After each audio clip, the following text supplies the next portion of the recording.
Hi everyone, in this video we are back on page 10 in the practice set, and I just want to go over some instructions with you. First, with your probability here, when you're rolling a single fair die, that means your denominator is going to be 6 for all of those fractions unless you have to simplify. So just make sure you are always reducing those fractions as much as possible, and for this entire page, you are going to be expressing your probabilities as fractions versus the empirical probability, which we expressed as decimals. So my math lab is picky about this. I will be picky about this. If the probability is 1/2, I will not accept 0.5 here. So please make sure you express your answers as fractions. On 16 through 25 with the deck of cards, beware the union rule and any overlap between two sets in an or statement. On the next page, just a review of what mutually exclusive means. On this first one, it says state whether the following events are mutually exclusive. So owning a dog and owning an iPhone. Mutually exclusive means if I were to draw this info in a Venn diagram, there would never be overlap. The circles would always be separate. So can you own a dog and own an iPhone? Yeah. So because there is overlap, it is not mutually exclusive. So no, there could be overlap.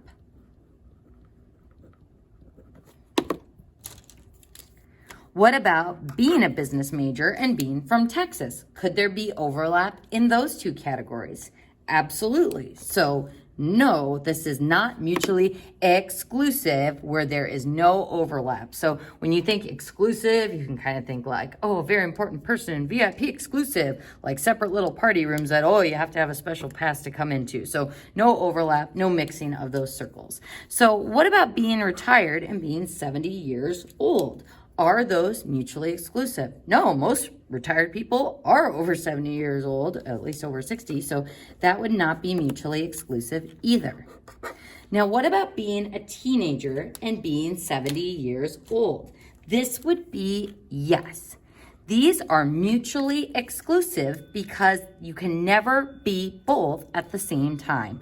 So if this was my teenager circle, and this was my I'm 70 years old circle,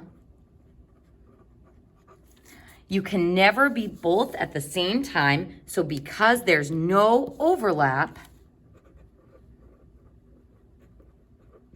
these are mutually exclusive events. So folks, you should now be able to do number 36, number 37. So be careful on those ones. You can just write yes or no. And then on numbers 23 and 24, this is empirical probability.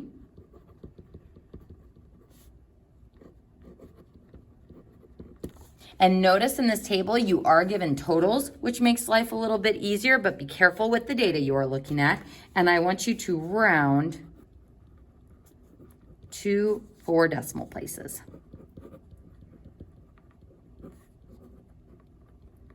So you should be able to do all of pages 10 and 11 in the practice set at this point. And that concludes the video.